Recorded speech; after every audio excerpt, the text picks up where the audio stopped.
Welcome to the channel, and just a couple of little updates and a couple of faux pas, as I guess you want to call them. One is totally on me, and one is just the character of some of these things when you're involved in them.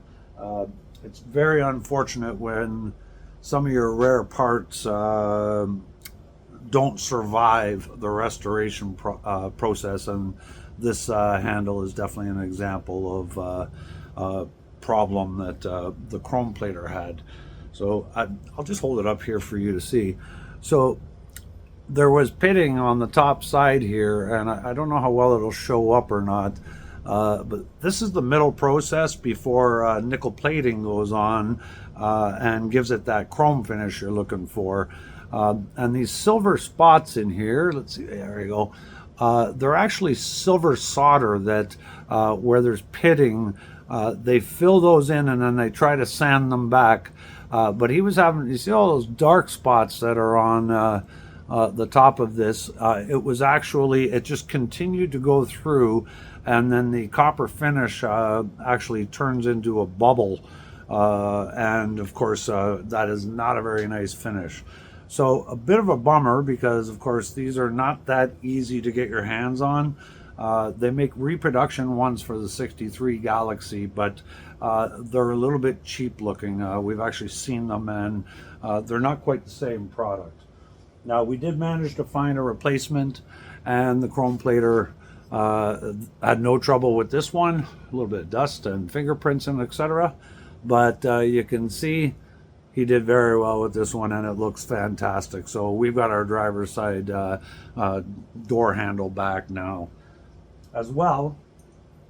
This is the connector that goes between the windshield piece that is glued to the windshield and the rearview mirror itself. It just clamps onto a couple of balls. He got this finished. We did buy one in, but it was painted silver, and of course our chrome mirror, we have a brand new one, it just wouldn't have matched up properly. So that's another really nice piece.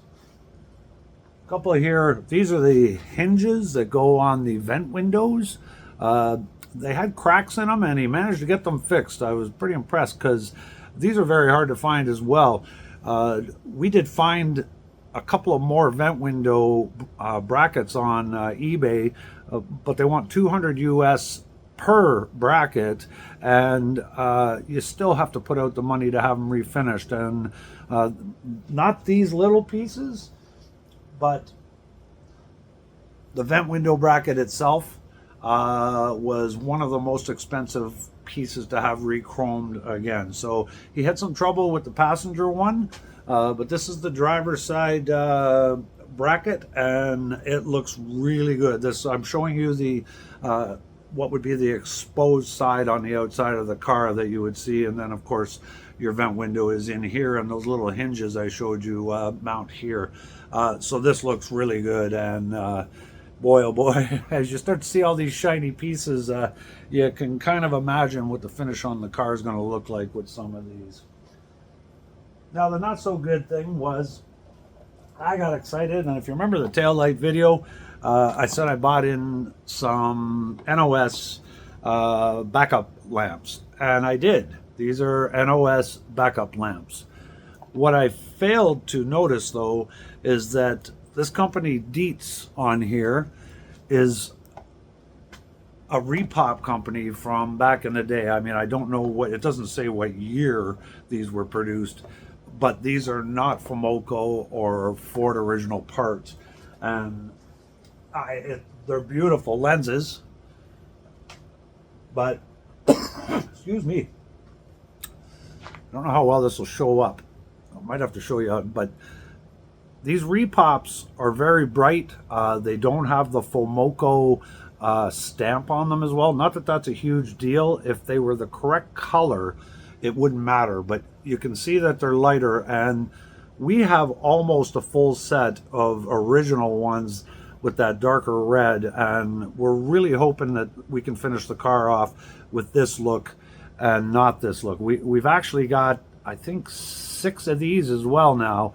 So it is an option to wind up with these, but we're going to continue the hunt to find these ones in the darker red. The other option is, this looks pretty good, but it's got cracking through the center of the lens. Let's see, I don't even know where the lens is. There it is right there. Yeah, you can see the cracking a little bit on that lens. The other thing we looked at was these are glued in separately, the centers. And we may take an attempt to see if we can take one of these ones out and put it into these original ones, because of course that is a perfect piece. It's they're all covered in dust, probably the way they've been sitting on the shelf for around 60 odd years. So impressive piece, but I guess this is sort of a reminder to pay close attention to what you're buying, because we got 3 of these and a backup tail light from the guy, and it was $90. So for us, it's not really moving forward, because we wanted these. If anybody's looking for a set of these, we may have an entire set for sale. Just saying. So that's pretty much the faux pas and the update on those parts. While Tim and I were adding another bracket to the new TIG welder cart, so we could combine the welder. Now we've got another shelf there. We're just going to finish that up a little bit, and we're just trying to combine them. We'll get rid of the other Miller welder that we have here. Mitch also got further on the post, so there's a few more little pieces to be welded together at the bottom. The driver's side open area is now all painted with rust converter paint, so we're like that close to putting that door skin on the driver's side to complete the driver's side quarter panel. So that is kind of it's a big one. Boys should be here Wednesday, and I think we're going to be tackling a couple of those big items, and the next video should hold a whole lot more. That's all I got for today. Thanks for watching. We appreciate everybody who keeps coming back and commenting. We've had some pretty good support on our little channel, and we appreciate it. We're just 3 guys hobbying one day a week average, sometimes 2 days a week. But we appreciate all those who keep in touch. And of course, if you're looking for parts for a 63 Mercury Monterey, we have a couple here, so don't hesitate to reach out. Take care. Have a great day.